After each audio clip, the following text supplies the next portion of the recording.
Hi, welcome to Fiberchats. My name is Irina. I'm the host here, and today I have a fiber artist that I invited to share his story with me, Simone Villa. Welcome to Fiberchats. Thank you. Nice to Well, see you. I've heard so much about you, um, and you do a lot of different things. You do upcycling, you do knitting, you do designing, you even designed your own sunglasses, I've heard. Yes. Tell me a little bit about when it all started. Like, did you start doing all of these things as a child? So and so. When I was a child, my grandma was sewing at home, Yeah. like many grandma, and but she never teach me something. She was not able to teach, but I was looking everything, and I was inspired a lot. Later on, I studied fashion design in one of the most important school in Italy, that it's Istituto Marangoni in Milan. And I work as a fashion designer for maybe more than 10 years, 10, 12, something like that. And that was the approach to fashion was not what I studied and what I think about it. When you are in the fashion system, you know that it's not only creativity, but it's business. You have to know what you sell, what and what you can do to sell more only. And I was not able to see only that. I used to be more creative, and so I decided to become an artisan at first in the fashioning. I opened a shop. Yes, we can call it like a shop, but it was not only a shop. It was my office, my life. In that place, I realized my idea of fashion, uh, starting from the upcycle at first, and also using dead stock fabrics, everything that people give me. I maybe sometimes now with a friend call me and say me, I found a lot of fabric and a lot of vintage dresses. Do you want it? I don't know what I can do it. Yeah, okay, give me. And I create my idea. It was really interesting. It was hard. Here I live in Verona, in Italy, and Verona, it's not a big city. It's a city, but it's smaller, and it's not open-minded. So it's difficult for a small business to become important here because people is not ready for something different from what you can find in like in the mall or the store. The store like Zara, like Primark, like the big store. And also people right now are not like maybe in the 80s or in the 90s, where there was a street culture. Now there is in Italy there's not more, or is a little bit of the people. So it's really hard to make an alternative fashion and have success here. When you think about fashion in general, right? It's fast fashion. Like that's why we call it fast fashion because Yeah, the trend that's like super trendy today is passé yeah, tomorrow. And I'm imagining that when you're doing an upcycled piece, it comes from the place of artist, like it comes from the place of creating your own vision for something. How much did you take an account of what's in fashion at the moment versus like what the fabric tells you it wants to become? I wasn't thinking about the trend. Yes, was able to see the catwalk or what people wear a lot and maybe make something that was similar to what was the inspiration, but using also for the most that stock or making upcycle, I was not able to make, for example, if there was the trend of flowers and I don't have the fabric with flowers, I cannot do it. Right. So I can create something maybe with flower, but with a patchwork of flower using different materials. So I can make something similar to the fashion trend, but in a different way. Well, what made you think of upcycling to start with? Like, why didn't you go into couture fashion? Like, why upcycling? I think it's more interesting when Just you transform a cloth into something else. Is a story. There is a story, and you can tell about this story if you want. Because if you study, I studied a lot about the costume, about the story of the cloth, about the age of the cloth. You can also tell to the people about this. And so maybe, and a contemporary cloth made with, for example, a 60s skirt, jacket, or something else is more interesting than something made with a new fabric. so I've seen some of your projects that you upcycle, and some of it is like clothes, but some of it are like teddy bears. Yes. Tell me a little bit like how your creative process goes. Like, what do you see the fabric and you're thinking, oh, I want to make a teddy bear out of it? Or is it like what comes first? The idea? Do you sketch? Do you see the fabric? How do you come up with your ideas? It's maybe it's a mix of things. Sometimes it's a fabric that maybe talk to me and say me, okay, I want to become something else. Sometimes it's the product. For example, I found many of these vintage toys. I use it for to make something for me. Use it to make a T-shirt for me with these toys stitched on. Later on, I saw that T-shirt and okay, well, I don't want to wear it anymore. And so, but I want to give another chance to these toys. So I started to cover it with fabric and sashiko stitches. And I'm creating this family about sashiko bears. Let's talk a little bit about all different types of fiber arts that you're using because it's not just embroidery, it's not just sashiko, it's not just sewing, it's not patching. It's like you use so many different techniques and Yes, often in the yes. same project. Tell me a little bit about how did you learn it all? How when did you learn it all? Or Oh, is okay. it the process of like always learning something new? Okay. Yeah, in Italy, maybe when I was 20, 21, something else, years old, I had an experience in a retirement home, and there was so much granny, and so I start learning about knitting. I say before, my grandma sewing at home, Right. but he had two sisters. One was a knitter and one a crocheter, but nobody of all three teach me something.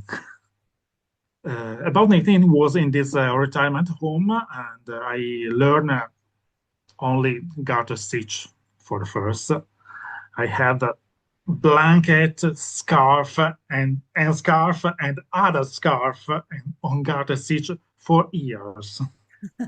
Later on, I found my first circular needles and I try to make something else, something different. I understand many things, and later on, more and more and more.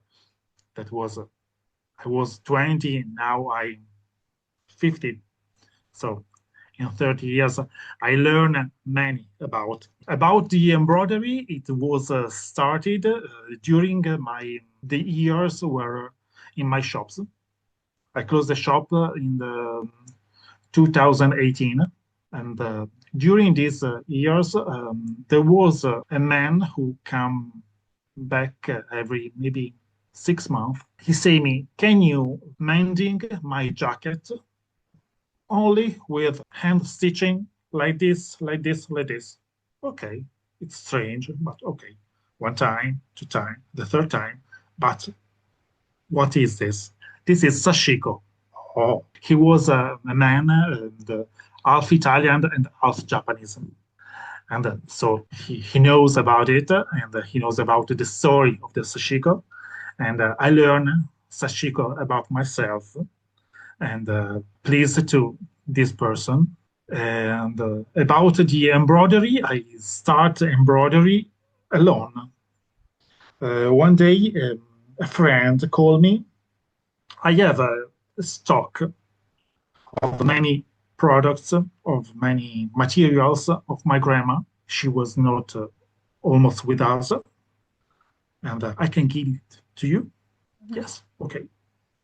And she gave me a box of silk thread. It's vintage silk thread.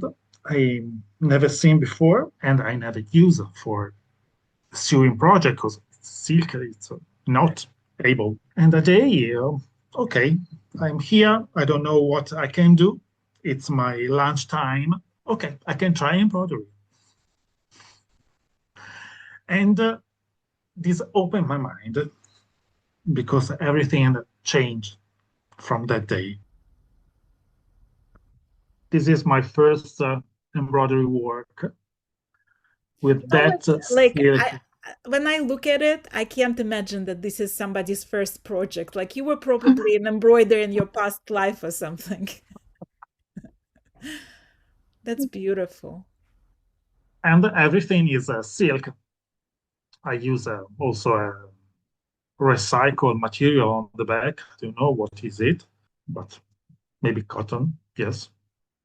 Yeah. And I start from that.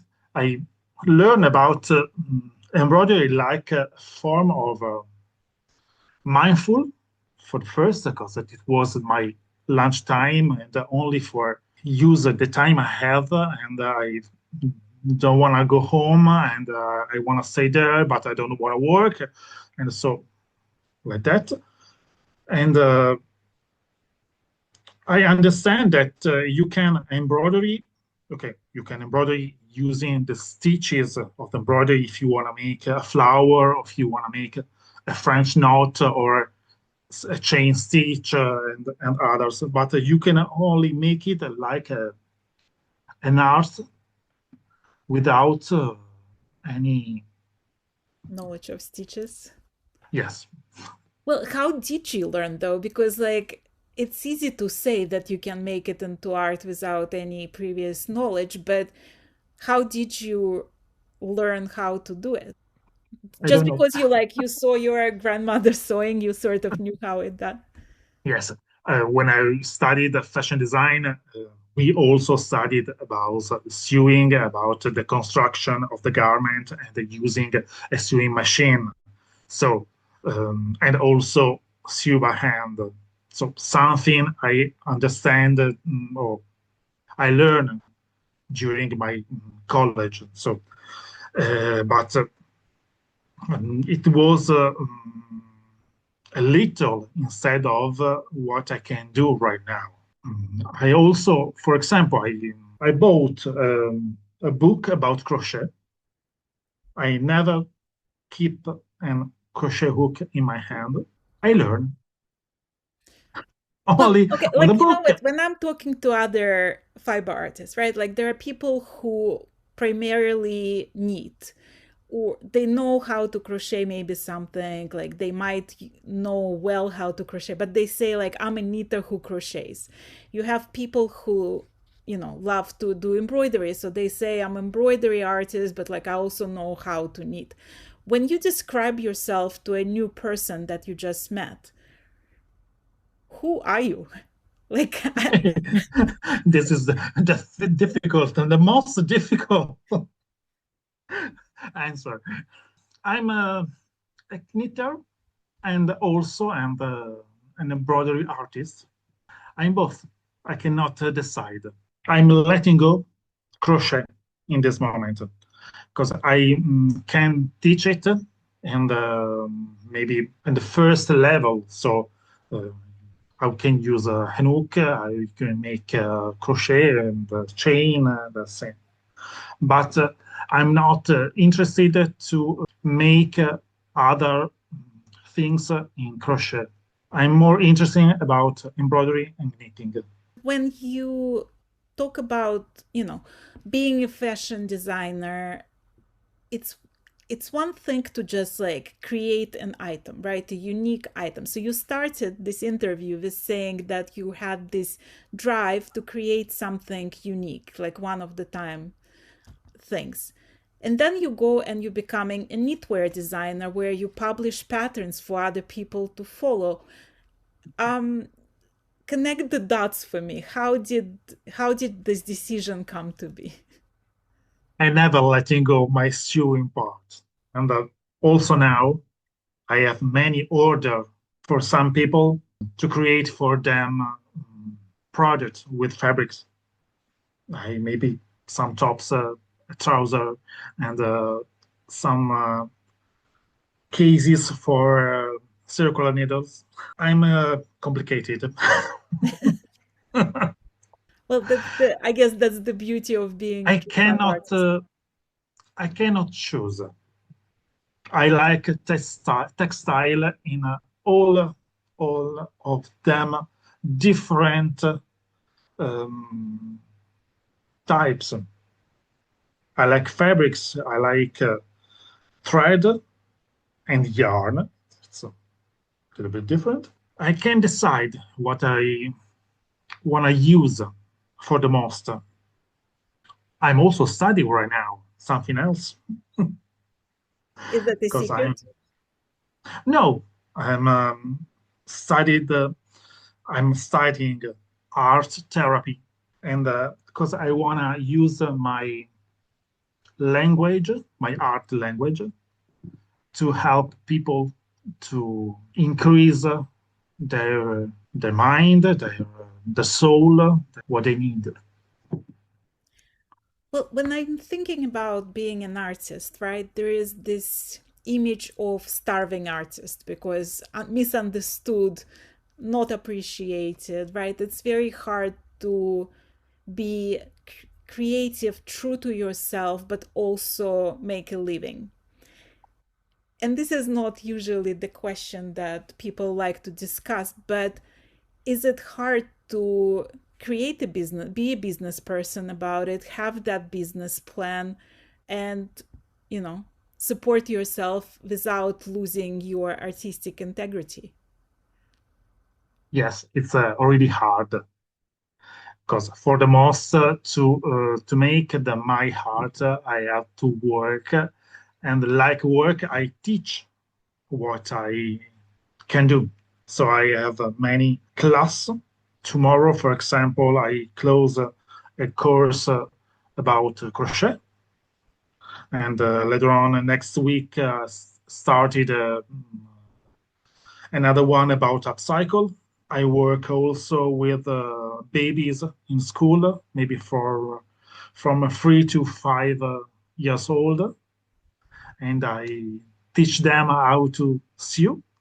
Oh, really? At that age? Yes, Oh, wow.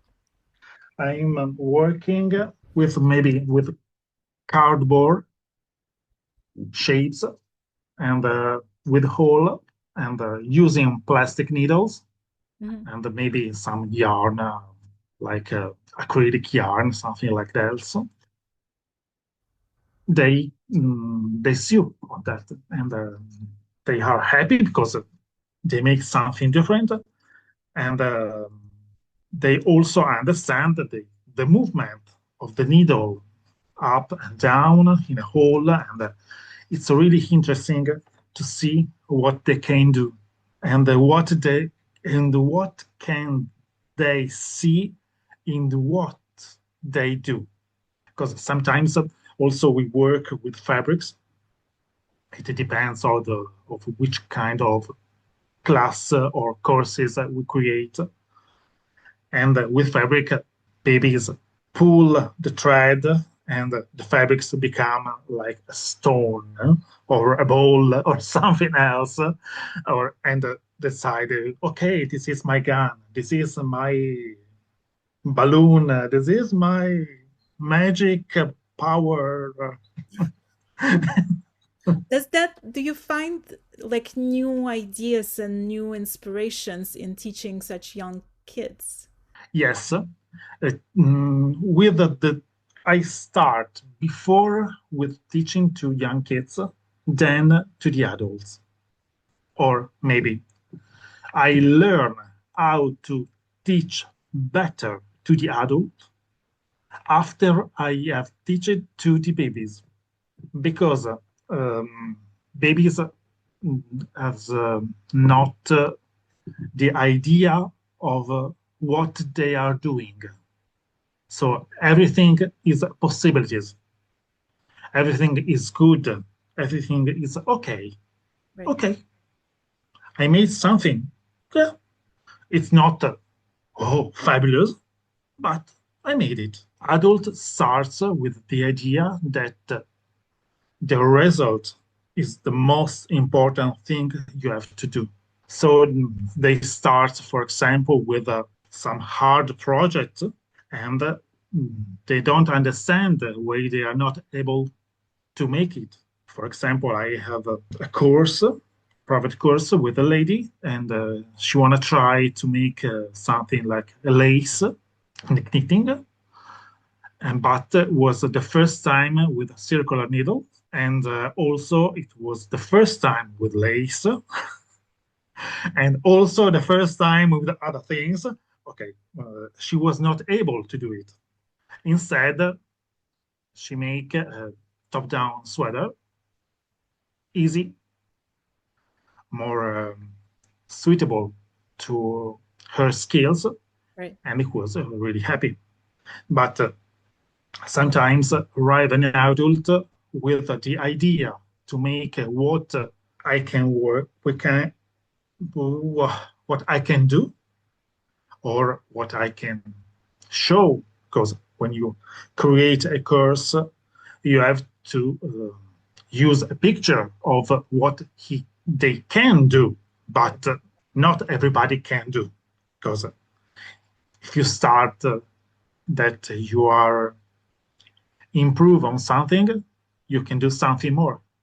I find If it you very start, interesting because this idea of like I'm looking at myself, right? Like I started knitting 7, 8 years ago now, so not that long ago, and I feel like at the beginning when I was first knitting, I really wanted to get to the end of the project to show everybody that like, look, mom, I made the scarf, right? That final product was very important to me. And I find that nowadays, my mom will call me and she's like, "What are you working on?" And I'm like, "Oh, it's like I'm making this shawl, right?" And she's like, "Well, when are you gonna be done?" And I'm like, I don't know. I'm just enjoying the process. It becomes more about the joy of the journey versus yeah, the final shawl necessarily. yeah. And this is interesting for the most about art therapy. Because in the art therapy, you create art, but it's not important the results, but it's important what you live during the process. How did you find yourself entangled in art therapy? Like it must mean something to you personally. Like what in your journey made you want to teach other people about it? For me, using my arts, it's also something that is suitable for relax. We know that meeting and something else is relaxing, but also is something to connecting with myself. And when I have time to make it not for work, but only for my Pleasure. happiness, my my free time and something else. And I understand that there is a connection between my soul and my work. And I want to teach to other people that the importance of these things, that you can do what in your free time, when you have time, when you need to stop with your daily journey, Right. and you can create a connection with yourself, making something beautiful or not, it's not important, but creative. So And when you think about yourself being that 20-year-old kid in, in Milan studying fashion and dreaming of catwalks and fashion shows and all of this, and you analyze your life and like you see yourself today, what do you think fiber arts have taught you and how did they change you? Like, what did you learn about yourself through this journey? ooh, when you study fashion, you think that the fabrics are only made to make clothes, and only fibers are to make clothes, and something that you need to for you can wear it, you can use it only for a consumption. But with fiber art, you understand that everything can be art and has more value, because you can talk about politics, you can talk about rights, you can talk about everything you want with art, and not only paintings. With fiber arts, you can make something different, that really more different than paintings. You have many possibilities. Okay, we live now in a moment where we have really more possibilities than 30 years ago, because we have the free 3D printer, we have many things suitable to everyone. But I was thinking about me when I was 20, and I was thinking only about a dress. Because I create also when I was younger, maybe that year after school, something like art, but that was dresses too. I also create something, for example, about the violence against women, but it was a dress. And also you can use it like a dress if you want. Okay, it was a little bit difficult to wear it really, but it was a dress only. Now I can do something more important about that. I can explain concept more interesting about, for example, the violence against women, and making something different, because I'm not interested to wear it. So you can make more of a statement without worrying about the practicality of it, basically. Yeah, yeah. When you think about ultimate dream of an artist, right, it's the creation of a masterpiece. Do you have dreams like that? Do you think you already have created your masterpieces, or do you think it's all ahead of you? No, I never think about. In this moment, my dream is to publish a book. I'm working about it. I wanna have maybe a picture book, something about my work. Okay, some text about my story and other else, but for the most about my work and my expression in the fiber art. This is my dream right now. I think about it maybe 2 years ago, but I started working really maybe 6 months ago, because I need time to understand what I want to say, what I want to talk, what I want to produce for the book. For example, the Sashiko Bear. Yeah. But it's a long work because I have to produce everything. Right. Yes, I have some work already published or already use it for some exhibition, and I have the pictures.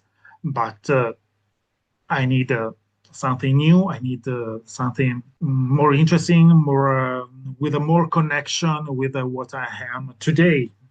But I can be something else tomorrow. So Well, I guess that's the beauty of it, you know, you can evolve on a daily basis. yes, Well, talking about evolution, so you also start doing some tours, you organizing some tours. yes. Tell me what you love about traveling with fellow crafters. What is it about craft travel that attracts you? The most beautiful things is talking with other people from a different place, but many different. The, you are in US, I'm in Italy. The people in the tour was from US, in a different location in the US, and we talk. Okay, we have a different language. We have my English is not so good, but it's okay. But I understand many things about your culture, and I learn something that, oh my God, why they are doing this? That is strange for me because in Italy don't happen. Right. For example, I had also during the journey 2 workshops. At the end of the workshops, I don't find anything on the table because everyone keep his thread, his needles, his material, but also the trash. In Italy, when I have a workshop, the trash is only on the table and people, they are leave. So it's different to see that, oh, Well, I'm glad strange. it was a positive experience. Yeah, really positive. Yeah, really positive. Yeah. What's in your plans for the rest of this year besides the book? Like, are you planning any more courses or is there some tours that you're working on? Yes, we will have another tourist tour on October, from 1 to 10 October, maybe, if I remember true. In this moment, it's summer here and it's really hot.